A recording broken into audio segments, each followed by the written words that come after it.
4 primeros teóricos, que era la parte de diagnóstico, historia clínica, plan de tratamiento, que fue el primer teórico. El segundo teórico fue toda la parte de cariología. El tercer teórico fue periodoncia en relación a la operatoria dental y protección dentino-pulpar. El último teórico, que fue selección del material, ese vamos a dejar para el segundo parcial. Nos organizamos de tal manera que dividimos en 2 grupos, ¿no es cierto?, para que puedan hacer sus preguntas. Bueno, yo acá más o menos ya me mandó Axel las preguntas, donde tuvieron algunas dificultades. En primer lugar, quiero tranquilizarlos en el sentido de que el examen parcial va a ser un examen bastante sencillo en cuanto a las preguntas de operatoria dental. Siempre y cuando ustedes estudien y revisen la clase teórica que se le dio, nunca se le va a preguntar algo que no se le dio. Eso quiero que queden claro. Pero por ahí estas clases de repaso hacen bien para sacarse las dudas y también para fortalecer en el momento que tengan que rendir el examen final, porque en el examen final son ustedes los que tienen que hablar y defender su examen. En cambio, cuando es un examen parcial, que es un examen escrito, ustedes saben perfectamente que si se equivocan en la respuesta, la pregunta está desaprobada, esa pregunta está mal, entonces le va descontando puntos. Generalmente son 10 preguntas y son 4 temas, aproximadamente 2 preguntas van a ser por tema y algún tema tendrá 3 preguntas. Yo siempre hago hincapié en la importancia de los temas. Si bien hemos reducido bastante los contenidos, todos los contenidos son importantes, hay un montón de otros contenidos que por ahí no se desarrollan con tanta minuciosidad, digamos, pero sí están en el programa. Entonces, voy a ir tratando de compartir pantalla para que más o menos ustedes, en cuanto a las preguntas que hicieron. Esperen un cachito.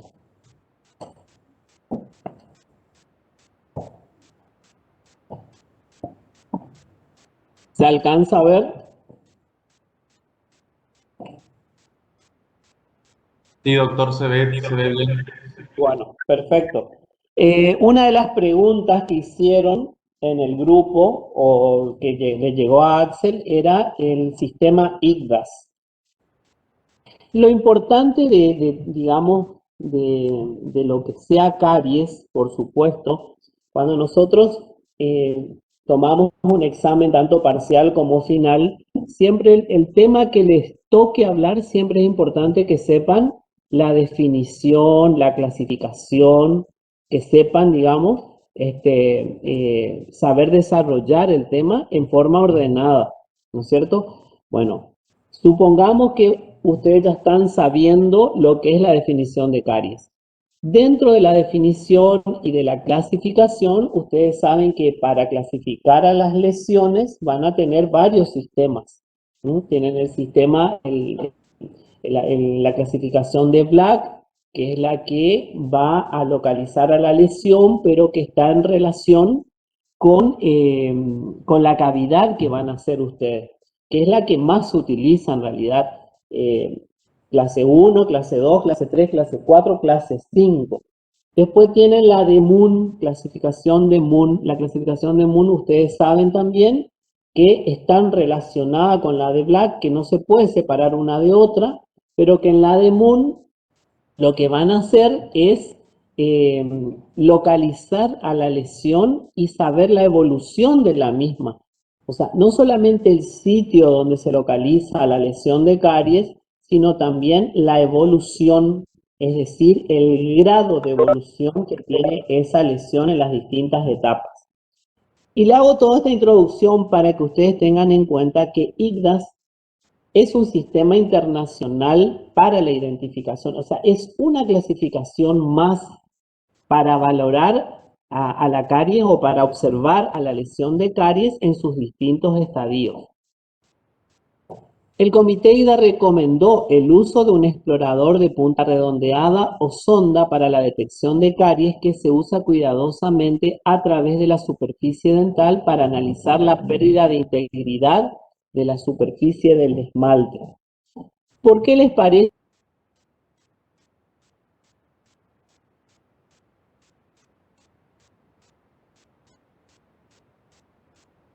No sé si yo nomás no estoy escuchando, pero dejé de escuchar. Doctor, no se le está escuchando ahora.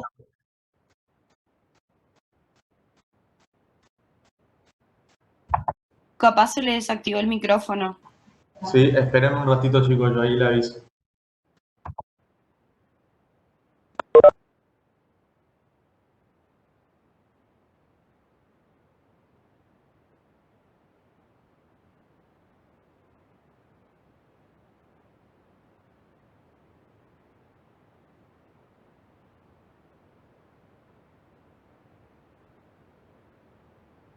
Vamos a preguntar como una clasificación más.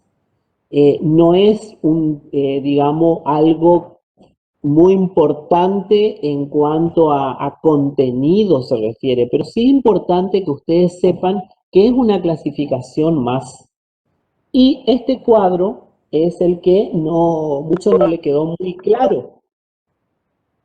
Por eso pongo de vuelta el cuadro para que ustedes vean y se van a dar cuenta que tanto en la caries de esmalte como en la caries de dentina, IGDAS le da un valor a cada estadio de la caries, partiendo de un tejido sano por todas las etapas que va pasando. O sea, si hablamos de un tejido sano, estamos hablando de un esmalte íntegro, de un esmalte que se encuentra sin cavitación, incluso hasta, me podría decir, hasta sin un cambio de coloración, porque justamente el primer estadio después del tejido sano, es ese cambio visible de opacidad. Empieza a cambiar el tejido en cuanto a la translucidez. Ustedes saben que el esmalte, la característica principal es su translucidez. Cuando va perdiendo esa translucidez, se va volviendo poroso, se va volviendo opaco, con un color blanco tiza, estaríamos en presencia ya de una mancha blanca, que es la primera manifestación clínica de la caries.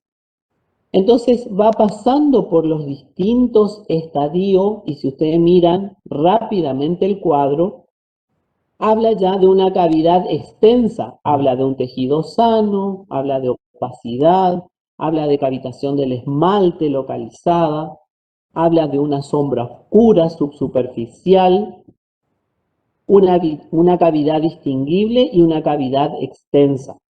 Fíjense, y de acuerdo a eso le va a ir dando los distintos valores, tanto para el esmalte como para la dentina, de acuerdo a la característica que se va presentando.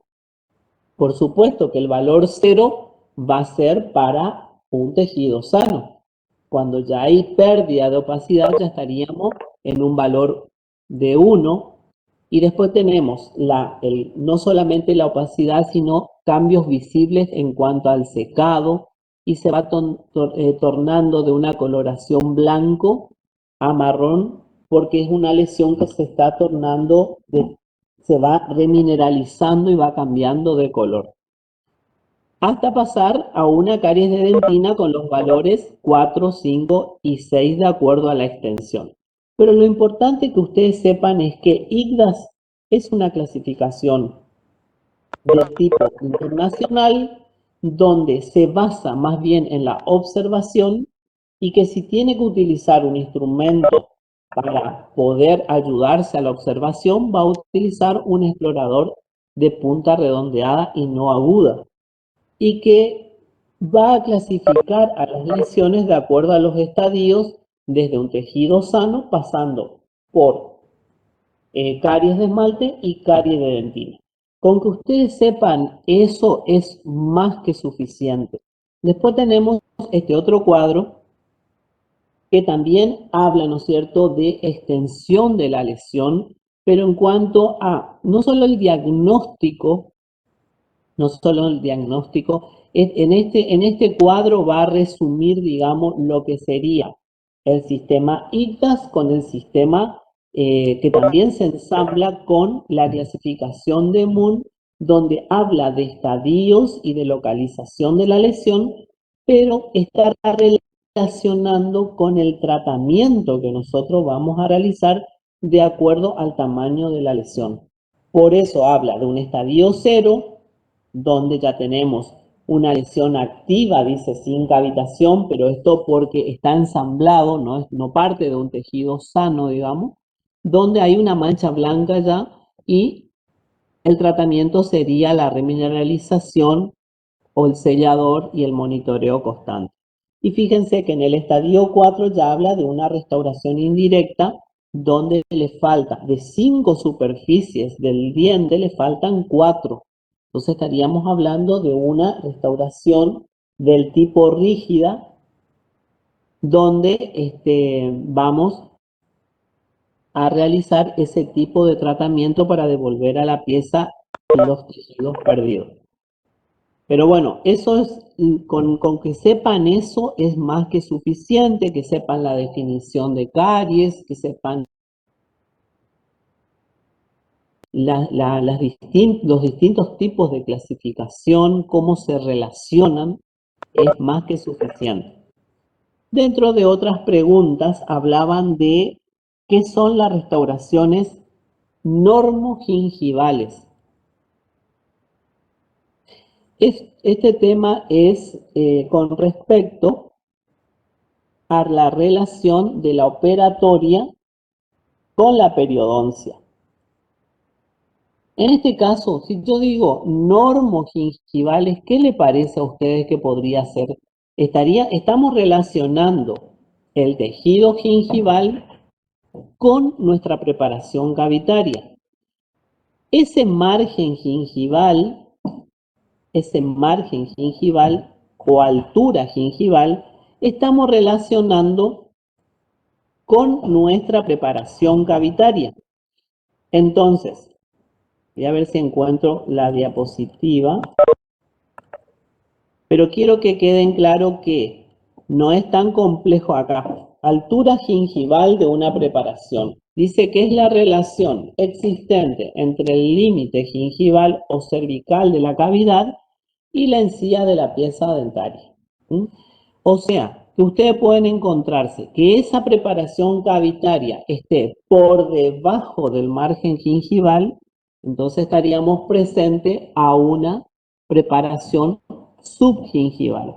Ahora, si esa preparación cavitaria está a nivel de mi margen gingival, vamos a estar hablando de una preparación cavitaria normogingival. Y si tenemos por encima del margen gingival, Profe, ¿podría repetir el nombre? Disculpe, porque justo... ¿Cómo? Si podría repetir cuando es bien a nivel gingival, como Cuando es a nivel gingival estaríamos en presencia de una preparación cavitaria normogingival, porque coincide la altura gingival con mi preparación cavitaria. ¿Sí? Pero guarda, tenemos que identificar siempre que nuestra preparación cavitaria va a tener un margen gingival que está en relación con la encía.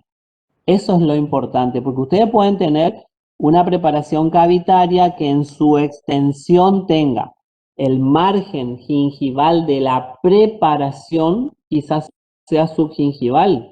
Por eso es importante que identifiquemos primero que esa lesión, digamos, esté por debajo del margen gingival, a nivel del margen gingival, o bien supragingival, que sería lo ideal.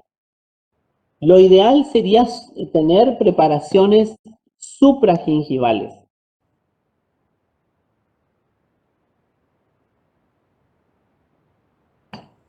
¿Escucharon o no? Ahí recién veo un mensaje que no se escucha, ¿puede ser? Sí, profe, se Sí, escuchó. Bueno, perfecto. Entonces, Doctor, ¿y quedó claro esto de las... ¿Cómo? los niveles gingivales cómo eran? Tenemos normogingival, supragingival y subgingival. Esos serían los niveles gingivales, ¿sí? Fíjense acá en este ejemplo, tenemos restauraciones supragingivales, que sería lo ideal. Acá tenemos una supragingival, acá tenemos otra supragingival, acá tenemos una normogingival porque coincide. Fíjense en esta imagen, lo que yo les quiero dar a entender es que ustedes tienen una cavidad, una preparación cavitaria. El margen cervical o gingival de mi preparación cavitaria, ¿en qué relación se encuentra con mi tejido gingival? Es eso lo que tienen que relacionar. Entonces se van a encontrar con restauraciones supragingivales, normogingivales o subgingivales por debajo del margen gingival, que sería en este caso donde ustedes saben que habrá que hacer una preparación previa del tejido para poder acceder por completo a ese tipo de lesión.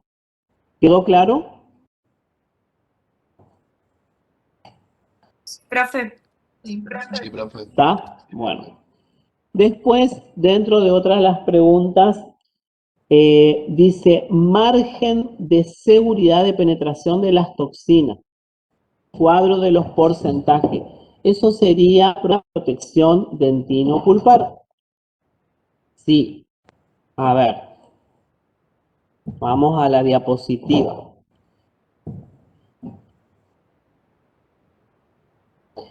Margen de seguridad es el porcentaje de la penetración de toxinas hacia la pulpa según los espesores de dentina remanente. Es decir, que acá lo que tenemos que relacionar es, una vez que hemos eliminado por completo nuestra lesión o nuestro tejido infectado y afectado, nos vamos a encontrar con un remanente de dentina. Entonces tenemos que ver ese remanente de dentina, ¿qué distancia tiene con respecto a la pulpa? ¿No es cierto? Entonces, de acuerdo a ese límite de seguridad, vamos a encontrarnos de que puede o no haber penetración de esas toxinas. Ahora bien, estuve observando que los porcentajes, digamos, que están acá están invertidos, por eso es que no se entendía. Cuando estoy a un margen, digamos, más próximo a la pulpa, por supuesto que este porcentaje va a aumentar. O sea, acá es 90%.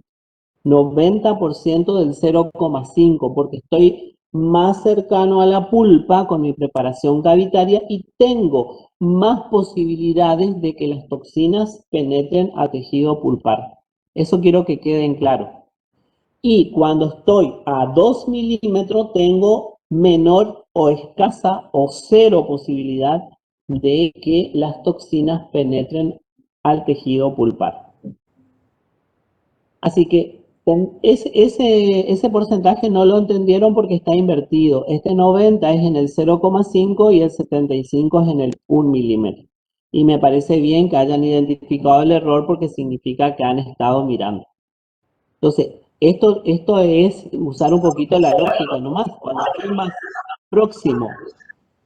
estoy más próximo al tejido pulpar, tengo mayores posibilidades de que las toxinas ingresen a la pulpa a través de los túbulos dentinarios. ¿Se entendió? Sí, doctor. Bueno, ahora otra pregunta es la técnica de protección indirecta, dice acá. A ver, la técnica de protección indirecta significaría que no llegamos a la pulpa. O sea, no es una protección directa. No sé si la persona que hizo, no sé quién tiene activado el micrófono porque me interrumpe. Cuando hablo, no, por favor desactiven el micrófono, no sé quién es. Jimena Falcini. No sé si. Me parece como que está desactivado. A ver, desactivarlo un poco porque se te escucha cuando estás hablando, ¿viste? Bueno, entonces, no sé si la persona que hizo la técnica de protección indirecta como pregunta, si es realmente la indirecta la duda o la directa. La indirecta es cuando hacemos una protección pulpar donde la lesión de caries no ha llegado a la pulpa. Si es directa, por supuesto, hemos llegado a través incluso de una micropenetración de la pulpa, ya podemos hacer una directa. En una indirecta siempre vamos a tener en cuenta, digamos, el remanente dentario, la profundidad de nuestra lesión, y en función de eso vamos a hacer, utilizar materiales que sean lo más biológicamente compatibles. Ahora, vamos a dividir por sectores. Tenemos el sector anterior y el sector posterior. Vamos primero al sector anterior. Si yo tengo una lesión profunda, voy a ver qué espesores tengo, ¿no es cierto?, de acuerdo a la profundidad. Es profunda mi lesión, entonces la protección va a ser un hidróxido de calcio fraguable en la zona más profunda. El hidróxido de calcio es muy puntual, es decir, solamente un puntito se coloca el hidróxido de calcio en la zona más profunda, luego se coloca definitiva. Pero como es un diente anterior, siempre tenemos que ver si todo ese material nos va a poder entrar en esa preparación cavitaria. Profe, disculpe, pero podría repetir después del puntito de hidróxido de calcio lo que dijo porque se cortó. Luego del punto de hidróxido de calcio fraguable van a colocar el ionómero vítreo. Y luego van a hacer el sistema adhesivo y la resina. ¿Estamos? Ahora, si fuera una lesión mediana, de profundidad mediana, vamos a utilizar como protección indirecta solamente dos cosas pueden utilizar. Hay dos alternativas ahí. Tenemos el ionómero vítreo como liner o bien el sistema adhesivo. Y ahora, si fuera una lesión, siempre hablando del sector anterior, ahora si fuera una lesión superficial, vamos a utilizar simplemente el sistema adhesivo y nada más, y la restauración. Sistema adhesivo y restauración. Es decir, que tienen tres alternativas de acuerdo a la profundidad. Tengo una cavidad profunda, voy a colocar hidróxido de calcio fraguable, luego ionómero, el sistema adhesivo y la resina. Ahora, si tengo una mediana, voy a colocar un liner de ionómero o bien un sistema adhesivo y listo. Y si fuera una superficial, solamente el sistema adhesivo y la resina. Ahora, si fuera en el sector posterior, ustedes saben que ahí tienen la alternativa de realizar o una restauración con resina o una restauración con amalgama. Si hablamos de una restauración con resina, vamos a colocar,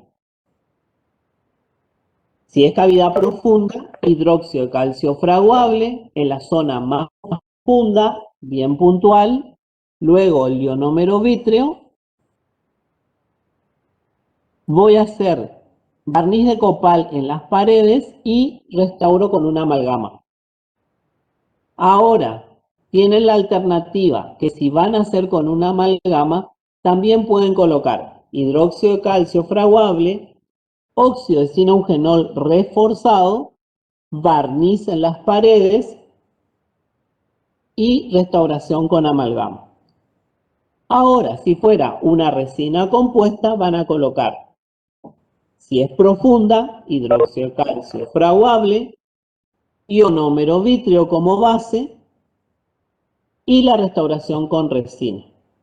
Si fuera mediana, van a colocar el liner de ionómero y la resina, y si fuera superficial, simplemente van a colocar el sistema adhesivo y la resina. ¿Se entendió? Sí, profe, se entendió. Bien. Entonces, digamos, tendrían que hacerse un cuadrito para que ustedes puedan entender. Hay una aclaración acá con respecto al hidróxido de calcio fraguable. Ustedes tienen el biodegradable y el ácido resistente. El hidróxido de calcio biodegradable pueden utilizar en todos los casos. El ácido resistente van a utilizar en aquellos casos que ustedes necesiten hacer una técnica de grabado ácido sobre ese ácido, sobre ese, ¿cómo se llama? Hidróxido de calcio, perdón. O sea, van a haber algunos casos que van a colocar como un puntito de hidróxido de calcio y van a hacer la técnica de grabado ácido. En ese caso van a tener que usar un ácido resistente. Pero por ahí, mayor seguridad siempre nos va a dar el biodegradable y sobre eso colocar un ionómero vítreo cubriendo ese hidróxido de calcio. Pero por supuesto, como dije desde un principio, todo va a depender de los espesores que tengamos y que nos puedan entrar todo ese material, digamos. Bueno, otra de las preguntas con respecto justamente a este tema, ¿cuándo realizamos un liner? El liner ustedes saben que es de menor espesor que una base, es menos de 0,5 o hasta 0,5 milímetros y vamos a realizar siempre y cuando nuestra preparación cavitaria sea de profundidad mediana, tanto para el sector anterior como al sector posterior. Y ahí ustedes en el teórico, en las diapositivas, tienen todas las características y las funciones de un liner. Pero la pregunta estaba apuntada a cuándo lo realizamos. Lo realizamos entonces en cavidades medianas. Ahora, si fuera profunda, se realizará una base, ¿no es cierto? Y si fuera de menor espesor, se haría un sellador. El liner sería entonces en profundidades medianas. Después otra pregunta es, ¿cuándo utilizamos ionómeros vítreos?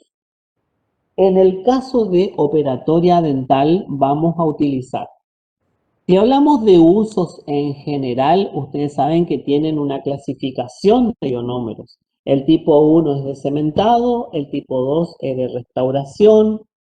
Entonces, ahí tienen que ustedes trabajar con el de restauración y con el de base.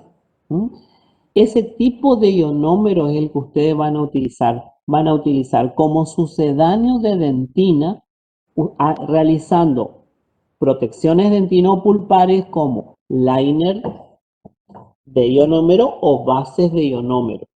Y en algunos casos también van a poder utilizar el mismo ionómero vítreo que utilizan para base o en algunos casos, dependiendo del caso clínico, algunos ionómeros que son de restauración cuando tenemos aquellas cavidades que presentan una gran cavidad, digamos, de caries, donde necesitamos reforzar las paredes.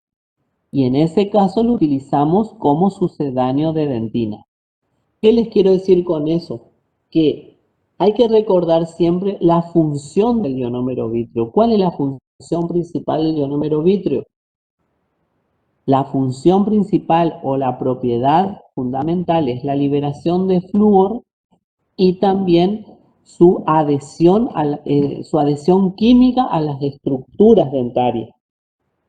Entonces, en función a esas propiedades del ionómero, tiene múltiples funciones. Ustedes saben que se utiliza también como reconstrucción de muñones, por ejemplo, en el caso de hacer una prótesis fija.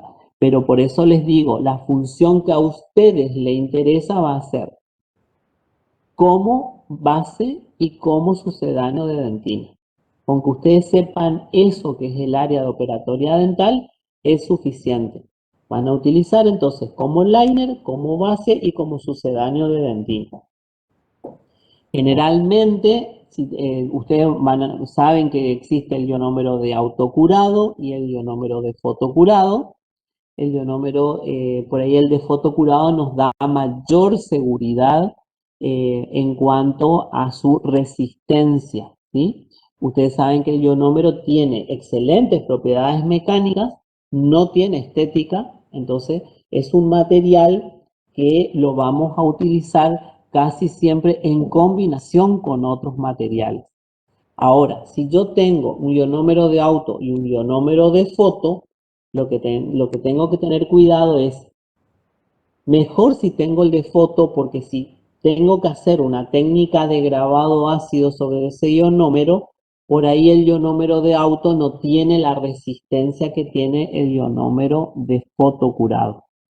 Y lo mismo para el sucedáneo de dentina, me va a dar mayor seguridad que sea de foto curado. Y bueno, esas son las preguntas que me han llegado. No sé si quieren agregar algo, si quieren preguntar algo. Como les voy a decir, van a ser aproximadamente 2 preguntas por tema, o sea que, bueno, algunos temas tendrán 3. Este repaso me pareció muy importante para aclarar algunas cosas y que, bueno, que hayan, digamos, tenido una pequeña dificultad y quizás hagamos hincapié eso en el examen parcial. O sea, ¿qué les quiero decir con esto? De que puede ser que las preguntas salgan de estas dudas, ¿sí? Entonces es importante que se saquen bien las dudas.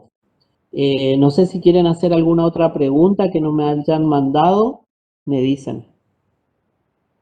O si no quedó claro algo, vuelvo a repetir, no tengo ningún problema.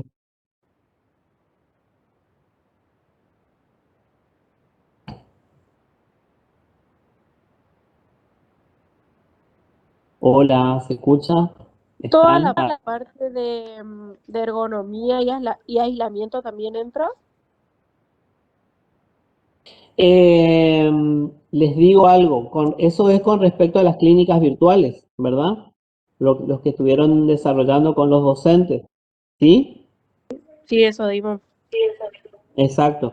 Miren, yo generalmente, digamos, las clínicas virtuales están relacionadas de tal manera que van a complementar lo que yo doy en el teórico. Pero eso no quiere decir que se les pregunte en un examen parcial, se les puede preguntar en un examen final. Para mí todo lo que sea ergonomía, armado de mesa, todos esos temas complementarios, aislamiento, no les voy a preguntar en el examen parcial porque es algo de complemento, como para reforzar los contenidos que ustedes trajeron de tercer año. Entonces, por ahí prefiero que las preguntas y que hagan hincapié en lo que hacen en la clínica con el paciente. A mí me interesa muchísimo que ustedes no tengan dudas con respecto, por ejemplo, a qué material voy a colocar en una protección directa o indirecta o en qué casos realizo. Así como me llegaron esas preguntas que me parecieron perfectas por el hecho de que se nota que fueron y miraron lo que se les dio. Entonces, siempre las preguntas que se le haga va a estar relacionado con la clínica. O sea, ¿qué material utilizo o qué función quiero lograr con ese material? O una clasificación de caries, o cómo se observa clínicamente tal lesión aguda o crónica. Eso es lo que quiero que el estudio de ustedes se enfoquen a la parte clínica. Si bien tienen que leer toda la parte teórica, siempre relacionado con la clínica. ¿Y qué quiero decir con la clínica? Con lo que veo. Eso es lo más importante. ¿Y qué voy a hacer frente a esa situación, frente a ese paciente? ¿Se entendió?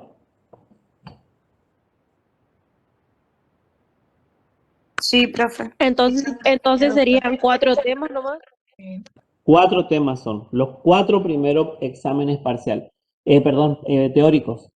De todas maneras, no hay ningún problema si por ahí empiezan a leer y tienen dudas otra vez, háganme saber con Axel. Yo no tengo ningún problema en volver a repetir lo que no entiendan. O sea, yo no tengo ningún problema, así que me avisan y estoy atento a eso. La semana que viene va a estar el otro grupo haciendo el repaso, la segunda mitad de la lista, pero eso no significa que me pueda hacer un tiempito y volver a charlar con ustedes, no tengo problema. Porque por ahí a lo mejor están muy justo de tiempo y bueno, están preparando otra cosa y bueno, tranquilos, miren todo lo que sea operatoria, no tengo ningún problema en que vuelvan a preguntarme algo. ¿Está? Bueno, Sí, doctor, muchas gracias. Gracias, doctor. Listo, entonces, si no hay otra pregunta, terminamos. Axel, ¿no te llegó otra pregunta?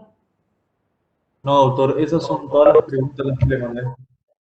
Bueno, estamos entonces. Cualquier cosita me hacen saber.